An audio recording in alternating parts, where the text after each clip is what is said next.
Now, with respect to Maintenant, en ce qui concerne votre parcours, vous a-t-on enseigné la guerre urbaine à un moment ou à un autre lorsque vous étiez en formation militaire? De localité, ce que vous appelez la guerre urbaine, je l'ai appris, mais pas profondément. Bien. Avez-vous appris, oui ou non, qu'une fois une cible militaire identifiée lors d'un combat de localité, on peut attaquer soit de façon offensive, soit de façon défensive, pour se défendre soi-même. Mal. at the time of the election? Et lors de ce tir de mortier, saviez-vous quelles étaient les règles d'engagement qui avaient été données par le commandant du camp commando? Comme ça qu'il y avait des ennemis là-bas. C'est-à-dire au carrefour Mairie et au carrefour Ndotré. Mais moi, je n'avais aucun moyen pour vérifier. Ça, c'est ce que lui disait. Je n'avais pas aussi de personnes à envoyer là-bas pour aller vérifier. Parce que je ne pouvais pas risquer la vie de mes hommes. No. But were you aware? Saviez-vous qu'à l'époque, le commandant avait édicté des règles d'engagement sur lesquelles, si une unité du FDS était attaquée, ils avaient le droit de riposter pour se défendre. Saviez-vous que ces règles d'engagement avaient été édictées? Dire, parce que ça n'a pas été dit dans ma présence. And Question est, êtes-vous d'accord avec moi? La chose suivante. Pour une situation similaire, il convient d'avoir un ordre écrit. D'après vous, il faut un ordre écrit ou un ordre non écrit pour qu'un militaire riposte en défense? Est-ce qu'il faut un ordre écrit ou pas? Là, à ma connaissance, où j'étais au camp commando, je n'étais pas attaqué. Personne ne tirait des obus sur moi ou des petits calibres. On me dit comme ça, il y a des ennemis là-bas. On n'a pas dit que ces ennemis étaient en train d'attaquer des gens, mais on me dit de les détruire. Et oh, Mr. Witness, I'm sorry. Non, monsieur le témoin, non. Ma question n'était pas celle-là. Je voulais savoir si vous pouviez nous confirmer la chose suivante. Un militaire peut-il invoquer l'autodéfense, mais dans ce cas, il lui faut absolument un ordre écrit pour une riposte s'il se défend? lorsque vous êtes engagé dans le combat, vous n'allez pas demander un ordre écrit, sinon c'est peut-être vous le mort ou lui le mort. Mais là, je n'étais pas engagé dans un combat. Il n'y avait pas des ennemis que j'affrontais directement. Mais on me dit, il y a quelqu'un là-bas et qu'il faut tirer. Thank you. Thank you. Question, merci. Ce n'était pas vraiment ma question, mais bon. Maintenant, dernière question sur ce que vous nous avez dit hier, transcription d'hier, anglaise, page 28, ligne 6. Vous nous avez dit hier la chose suivante. En 2003, à un moment précis, le BASA a reçu des renforts. Et j'aimerais savoir pourquoi le BASA avait besoin de renforts à ce moment-là. Pour quelle raison? D'abord, lorsqu'il y avait la crise, pas post-électorale, mais la rébellion qui était du côté de Bouaké. Nos autorités militaires ont décidé qu'il fallait renforcer toutes les unités. et où il fallait renforcer les unités et par qui. On n'a pas dit que c'est des militaires qui quittaient d'un point pour venir nous renforcer, mais il fallait faire un recrutement. Moi, par exemple, quand on me recrutait dans l'armée, je suis parti à la mairie de ma ville et puis j'ai rempli un papier et puis plus tard on m'a appelé. Mais ici, il y a eu un communiqué via ceux qui sont intéressés à venir dans l'armée, rendez-vous à l'état-major. C'était au temps du général Doué Mathias, qui était à cette période-là chef d'état-major. Et quand ils sont arrivés, vous savez ceux qui ont été recrutés, mais là je vais vous le dire aussi, ils ont tiré en l'air. Ceux qui ont fui n'ont pas été recrutés. Les plus courageux qui sont restés ont été recrutés. C'est comme ça qu'ils ont été recrutés. Précisément, je parle de ceux qui étaient à l'état-major. Yes. Thank you very much. Merci. Hier, vous nous avez aussi dit que ces personnes avaient reçu une formation accélérée.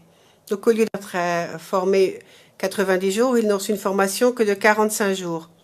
Y a-t-il une raison précise pour avoir accéléré cette formation? C'est parce que c'était la crise? C'est parce qu'il y avait un sentiment d'urgence? Bon, pour moi, je pense bien que c'est parce qu'il y avait la crise, mais pas la crise post-électorale. Parce que là, on parle de 2003. 2002-2003. Thank you. Et puis, il n'y a que le chef de corps qui peut définir combien de temps il faut pour former ces éléments. Maintenant, les droits de l'homme, les droits de la guerre, tout ça restait entre parenthèses. Est-ce qu'ils ont appris ça? Moi, je ne pense pas. Non. Pouvez-vous nous confirmer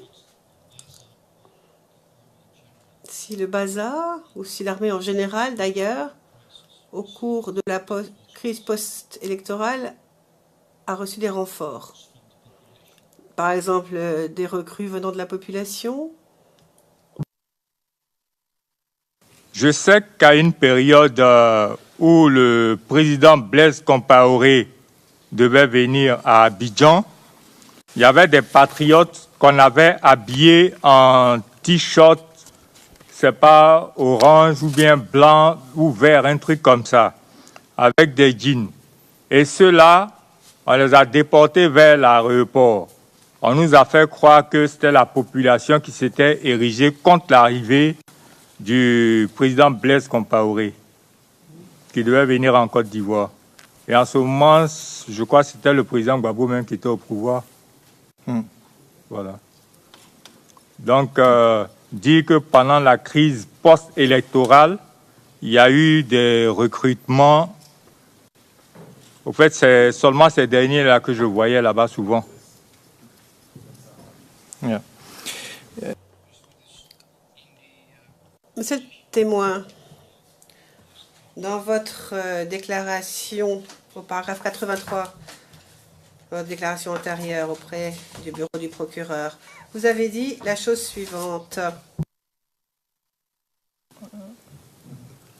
Qui ont été recrutés dans l'armée pendant la crise post-électorale de 2010-2011. Can you recall making that statement? Vous souvenez-vous avoir dit cela à l'enquêteur? À cette période-là, 2010-2011, à part les éléments qui étaient habillés en tenue, jeans et autres, il n'y a pas eu un recrutement proprement dit. Le recrutement militaire qu'il y a eu, où ils ont tiré en l'air et puis ils ont pris les éléments qu'ils voulaient, ça s'est passé en 2002-2003. Oui. Thank you very much, Ms. Je vous remercie, monsieur le témoin. C'était mes questions, mais Maître Ndri a quelques questions à poser maintenant. Le président, très bien. Merci beaucoup, Maître Knops. Maître Ndri, c'est à vous.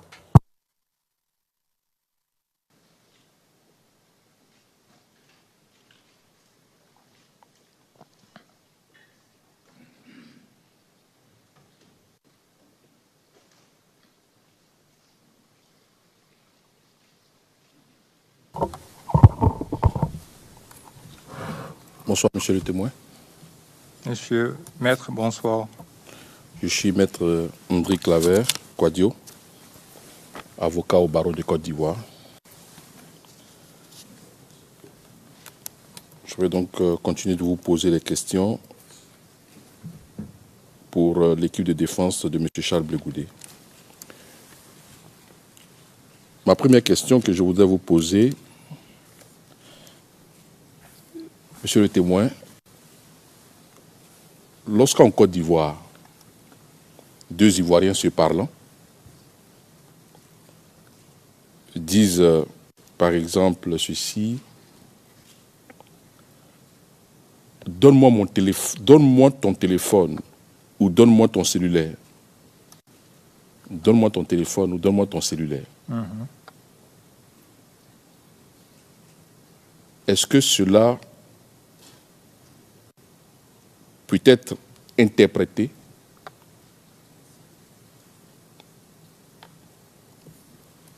comme donne-moi ton numéro de téléphone? Oui. En Côte d'Ivoire, le plus souvent, quand vous voyez un Ivoirien dire donne-moi ton téléphone, le plus souvent, il ne demande pas votre portable même, mais il demande peut-être votre numéro. Vous êtes donc d'accord avec moi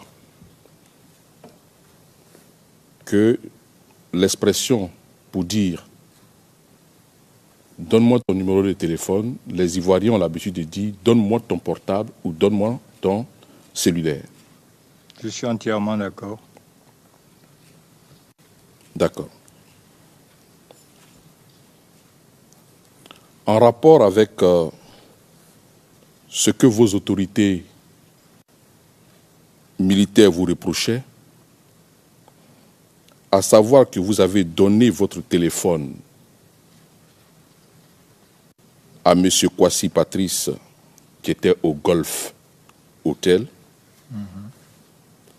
dans notre langage ivoirien, cela n'est pas l'expression du téléphone physique, mais bel et bien le numéro de téléphone. Au fait, à ma connaissance, le colonel Kwasi Patrice, connaissant lui-même très bien Pega Eni, ne m'a pas appelé pour me demander le numéro de Pega Eni. Mais plutôt ce qu'on me reprochait, et je l'ai dit devant le colonel-major Gbegré. Lui-même, quand j'ai fini de parler, il m'a dit, mais vraiment, ton affaire là, c'est Dadi qui a dit de t'arrêter. Donc vraiment, on va faire les investigations pour voir ce que ça donne. Sinon, peut-être lui m'aurait dit, le colonel Gbegré, qui était le responsable de la brigade de recherche, qu'on te reproche le fait d'avoir donné un numéro de téléphone. Il ne m'a pas précisé cela. Et en tant que le responsable de la brigade de recherche, je crois bien qu'il savait ce qu'il disait. Si ce n'est pas interprété autrement.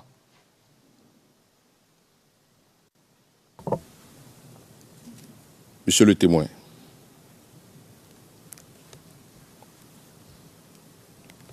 nous avons en Côte d'Ivoire un langage bien particulier à nous. C'est pourquoi j'ai voulu qu'on pose les bases. Deux Ivoiriens se parlent. On vous reproche d'avoir donné le téléphone. Parce que pour moi, c'est tellement surréaliste que vous avez donné plusieurs exemples ici. Et vous avez même soulevé votre paire de lunettes pour dire comment est-ce que cela pourrait arriver à telle personne. Est-ce que ce qu'on vous reprochait, ce n'est pas le fait d'avoir remis votre numéro de téléphone à M. Kwasi Patrice? Parce que c'est le langage ivoirien. Et vous l'avez attesté. N'est-ce pas cela qu'on vous reprochait et que vous reconnaissez puisque vous avez donné plusieurs communications avec M. Kwasi Patrice? Bon, après ce que vous avez dit, peut-être que j'allais vous retourner, sinon j'ai bien envie de vous retourner une question. Je pense que le juge président vous a déjà dit que vous ne posez pas de questions aux avocats. Bon, très bien, donc je vais vous répondre. Lorsque j'ai été auditionné, lorsque les investigations ont été menées, si c'était ceux pour lesquels on disait, soit j'avais donné mon numéro de téléphone à Kwasi Patrice que j'avais été arrêté, je pense bien que la brigade de recherche n'allait pas me libérer. Ils n'étaient pas sous pression. Quand ils ont fini de faire leurs investigations, tout et tout, ils m'ont dit qu'ils ne voyaient rien dans mon dossier, qu'il fallait que je parte à la maison d'arrêt militaire. Donc, en griffe, je peux dire qu'on ne parle pas de numéro de téléphone là. Parce que celui qui m'a reproché la chose était le colonel Begré. Et il a bien signifié. On dit que vous avez remis votre portable au colonel Patrice pour menacer Pega Enyi. La réponse que je lui ai donnée, j'ai mon portable ici, lui il est au Golfe. Comment je peux lui remettre mon portable? Et si c'était ce que vous insinuez, je crois bien que peut-être que la brigade de recherche ne m'aurait pas libéré. Parce qu'on dit qu'on ne trouvait rien dans mon dossier. D'accord, monsieur le témoin. Nous sommes compris.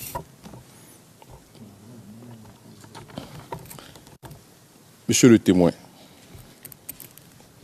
vous avez tout à l'heure décrit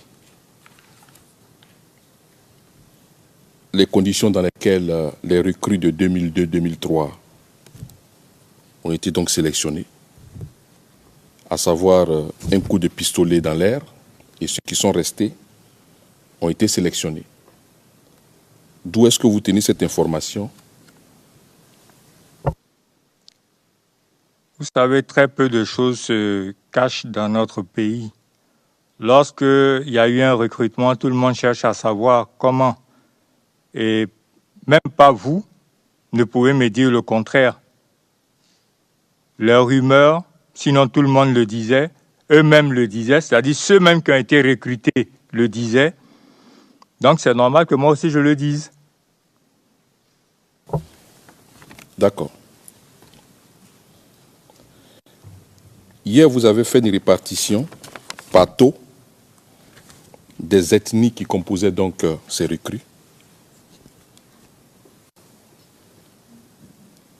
Et vous avez parlé des Bétés, Oui, des Guérés, oui.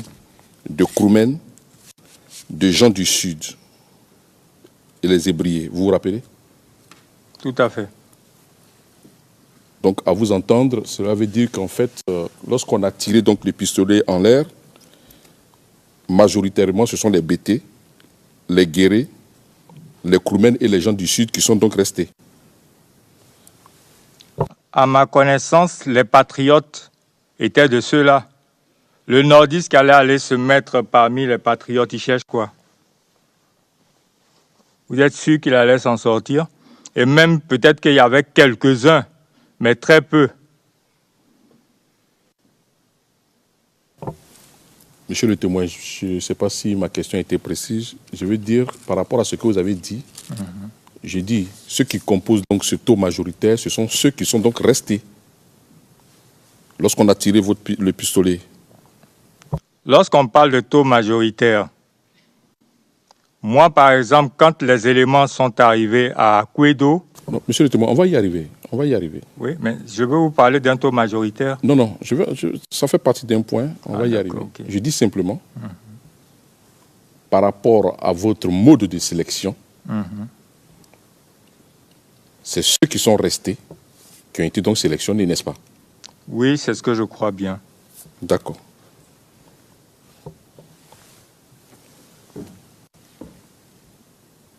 Hier, 19 juin 2017, à la page 19, ligne 25 à 28, et page 20, ligne 1, vous dites, et je cite, « Parmi ces patriotes, on avait assez de Bétés, de Guérés, de Kroumen, des gens du Sud, admettons les Alagans, les Ébriers, et puis quelques rares personnes étaient des 3 points de suspension. Ceux de l'Ouest, les BT, il y avait à majorité beaucoup de BT et de guéris.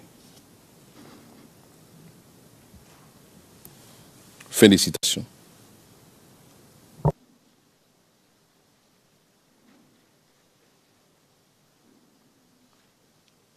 Je peux répondre? Je n'ai pas encore posé des questions. Ah, merci. Dans ce que vous avez dit, je voudrais qu'on soit d'accord, qu'on vienne sur un thème, sur l'utilisation d'un thème. Quand vous dites parmi ces patriotes, on avait assez de BT, est-ce que par ces patriotes, vous parlez des recrues? Pour qu'on s'entende, vous dites parmi ces patriotes, on avait assez de BT. Est-ce qu'il faut entendre par ces patriotes les recrues? C'est les recrues que vous appelez les patriotes? Au fait, ce n'est pas moi qui leur ai donné ce nom-là. Parce que même quand ils sont venus dans l'armée, le nom de baptême que la population leur avait donné était les soldats Blégoudé. Monsieur le témoin, on a déjà entendu ça. Je dis simplement, et puis vous voyez, vous êtes devant la cour et c'est vous qui employez les mots. Je dis simplement que, vous dites ici, parmi ces patriotes, on avait assez de BT. Ma question, c'est, quand vous parlez de ces patriotes, est-ce que ce sont les recrues que vous appelez patriotes? Oui. D'accord.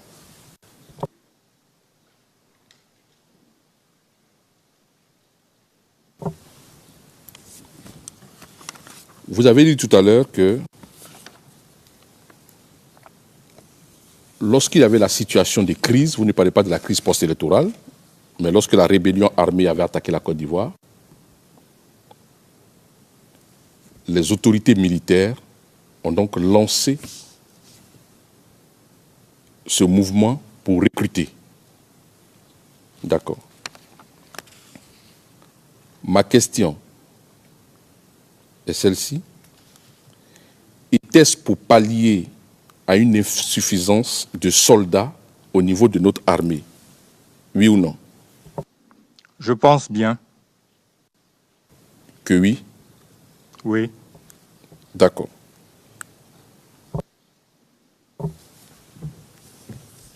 Donc, c'est ceux qui ont répondu à l'appel de la nation et qui ont été recrutés que vous appelez, dans votre citation que je viens de lire tout à l'heure, patriotes. C'est ça? Au fait, c'est ceux-là que j'appelle patriotes. D'accord. Parce que c'est ceux-là qu'on appelait patriotes. On a bien compris.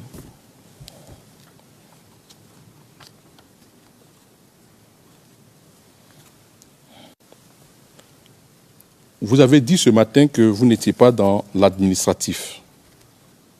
Tout à fait. Que vous êtes soldat. Oui. D'accord. Nous avons le chiffre de 3000 recrues en 2003.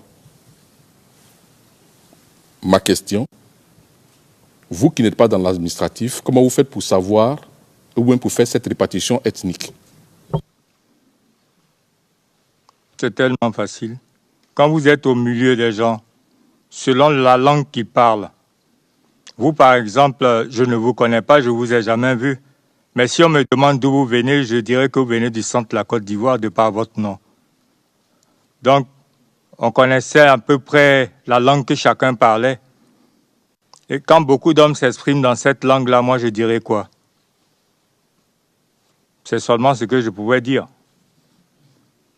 Qu'en majorité, beaucoup étaient bêtés.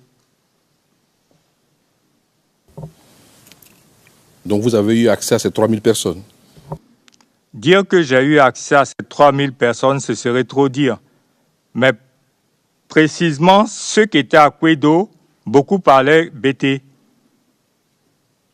Et vous êtes d'accord aussi avec moi que le premier camp d'accueil au niveau d'Abidjan, c'est à Kwedo.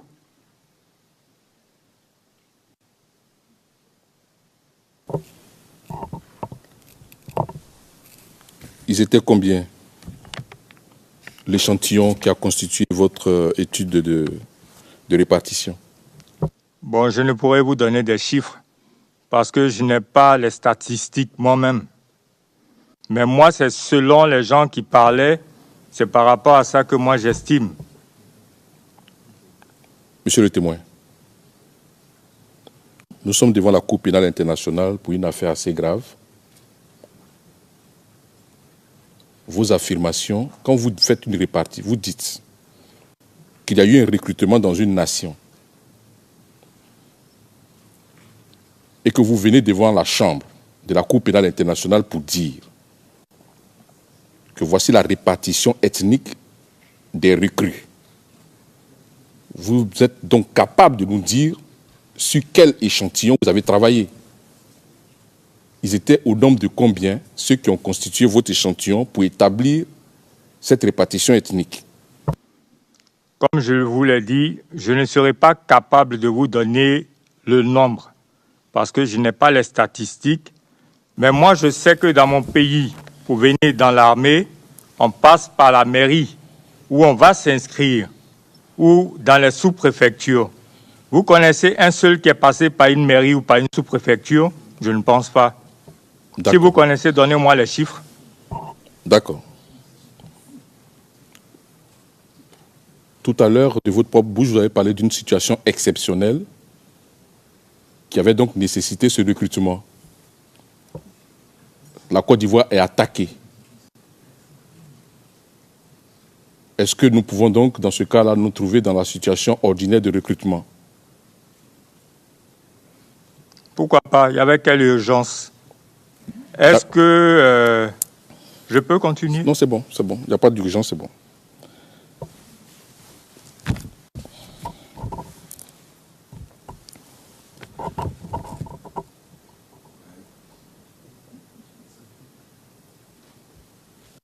Monsieur le témoin, 2003, la zone CNO, est-ce que ça vous dit quelque chose, Oui. cette dénomination? Oui. Ça veut dire quoi? Je ne me rappelle pas très bien de la définition, mais ça me dit beaucoup. Si Je je vous crois dis centre, ouest, nord. Un truc comme ça. Centre, ouest, nord, est, un truc comme ça. oui, je suggère justement centre nord-ouest, CNO. Voilà. Et donc, c'était une partie du territoire donc, occupée par la rébellion armée, c'est ça? D'accord. Donc, ce que vous nous dites, ce que vous dites devant cette chambre, c'est que une rébellion armée qui est en train d'occuper le territoire national, il n'y a pas urgence pour les autorités militaires de faire des recrutements. C'est ce que vous dites? Vous savez, les premiers même qui ont repoussé cette rébellion, moi, je faisais partie de ceux-là. Et les milieux... Monsieur le témoin, excusez-moi, est-ce que vous pouvez répondre à mes questions? J'ai dit, Oui. il y a une rébellion qui occupe une partie du territoire national. Et ce que vous êtes en train de nous dire, parce que vous avez parlé du recrutement, je vous ai dit donc qu'il y avait une situation exceptionnelle. Ce que vous avez donc semblé ne pas partager. Alors ma question, c'est une rébellion qui occupe donc le territoire national et qui étend donc ses tentacules. Vous pensez que ce n'est pas une urgence, une situation d'urgence? Oui ou non? Non. D'accord.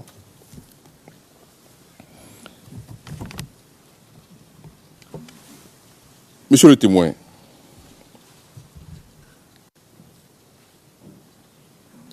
est-ce que vous avez connu un certain Baba Elvis?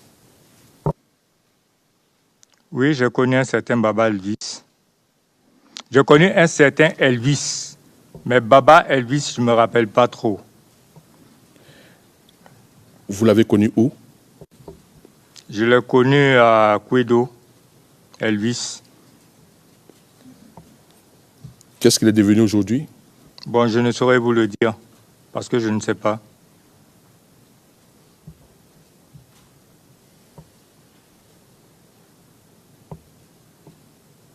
Monsieur le témoin, Oui. le caporal Baba Elvis, qui est mort lors d'une mission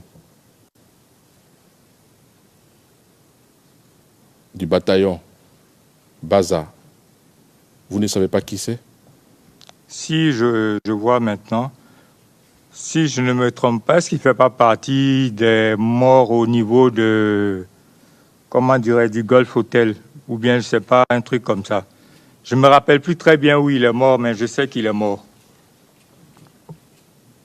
Mais pourquoi tout à l'heure vous avez semblé ignorer cela? Je n'ai pas semblé ignorer cela, mais je ne me rappelais pas au moment. C'est quand vous m'avez éclairci que c'est venu dans ma mémoire. Je ne suis pas censé emmagasiner tout dans ma mémoire.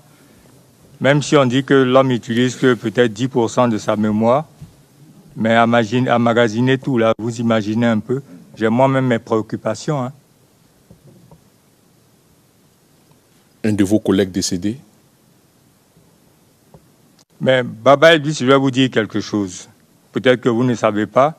Baba Elvis n'était pas mon proche. On était collègues de service. Dans votre service, vous n'allez pas me dire que vous êtes proche de tout le monde.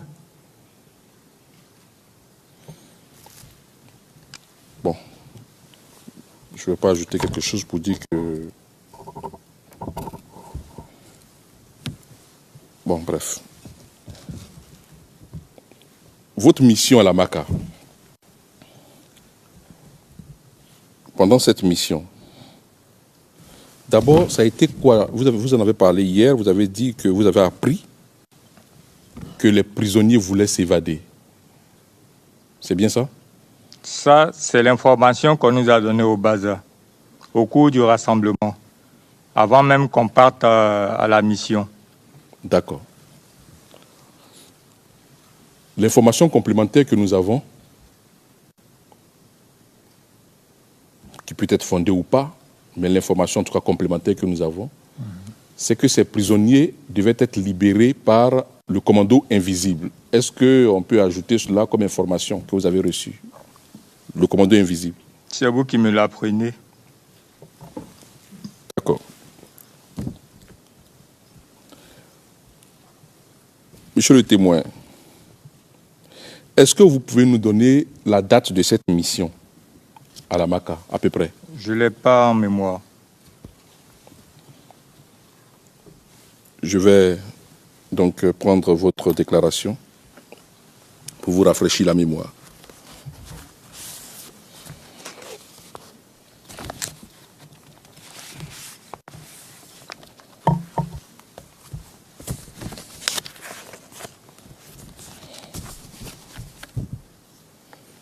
CIV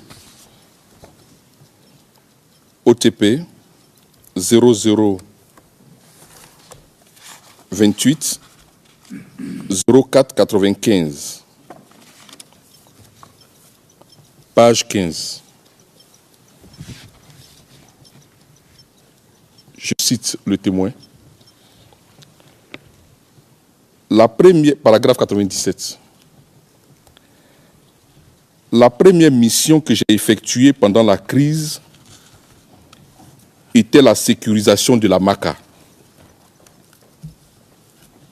Parce qu'il y a eu des rumeurs comme quoi les prisonniers de la MACA allaient être libérés par le commando invisible.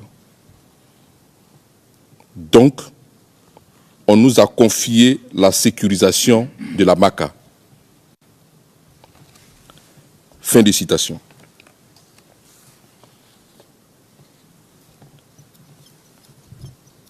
Monsieur le témoin. Oui, je vous écoute. Reconnaissez-vous avoir dit cela devant les enquêteurs du bureau du procureur? Je reconnais l'avoir dit. D'accord. Pourquoi est-ce que lorsque je vous ai parlé d'être des prisonniers libérés par le commando invisible, vous avez dit que cette information venait de moi, que je vous l'apprenais? Mais quand on parle de rumeurs, ça veut dire que c'est des informations qui volent ça et là. Mais est-ce qu'il faut tenir compte de la véracité des rumeurs? Monsieur le Président, je n'ai plus de questions à poser à ce témoin.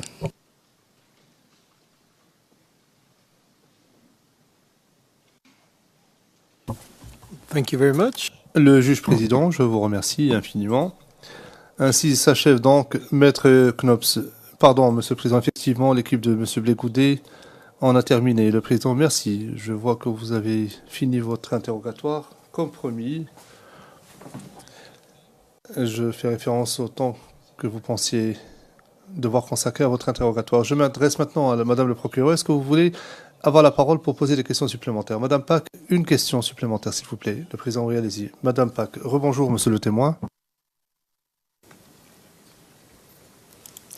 I just have one.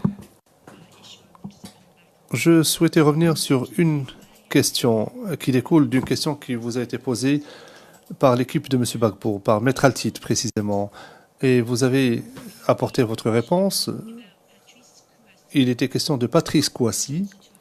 Et en réponse à une question, vous avez dit, et je donne la référence, il s'agit de la page 64 de la transcription temps réel version française, ligne 2 à 9. Et donc votre réponse à une question qui vous a été posée concernant Patrice Kouassi a été la suivante.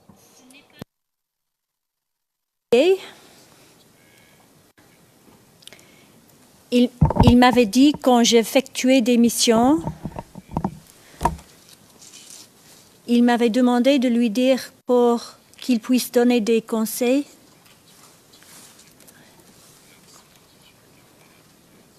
Et souvent, en plus de ça, il y avait des missions nocturnes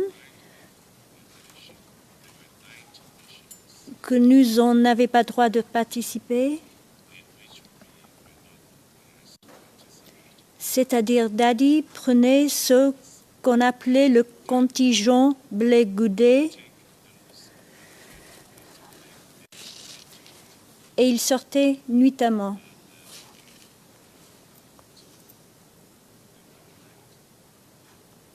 So my question is this. Ma question est la suivante. Elle concerne la formulation que vous avez utilisée. Le contingent de Blégoudet. De qui s'agit-il? Au fait, c'est les jeunes qui avaient été recrutés à l'état-major comme hommes de nom de baptême, pas donnés par l'armée, mais donnés par la population. C'est-à-dire ces patriotes-là, quand ils ont été recrutés, qui sont venus dans l'armée, nous on disait comme ça le contingent Blégoudet. C'est comme ça qu'on les appelait. And just to understand correctly, these are the. Et pour être sûr d'avoir bien compris votre réponse, est-ce que vous parlez des recrues auxquelles vous avez fait référence entre 2002 et 2003? Thank you very much, Mr. Merci beaucoup, Monsieur le témoin. L'accusation en a terminé. Merci, Monsieur le Président. Le Président, je vous remercie. Maître Altit. Monsieur le Président, Mesdames, Monsieur, pas de questions. Thank you very much. Le Président, merci beaucoup. Maître Knops.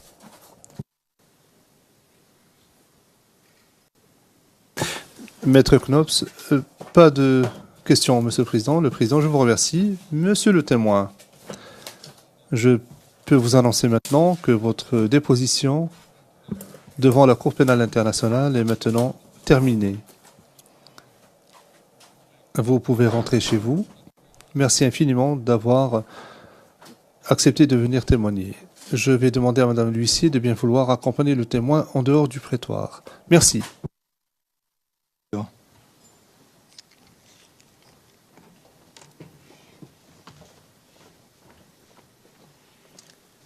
Before adjourning the Avant de lever l'audience d'aujourd'hui, en vous remerciant pour votre collaboration, nous avons pu achever la déposition du témoin en 2 jours. Je vous demanderai de passer à huis clos partiel afin que je puisse vous communiquer une information.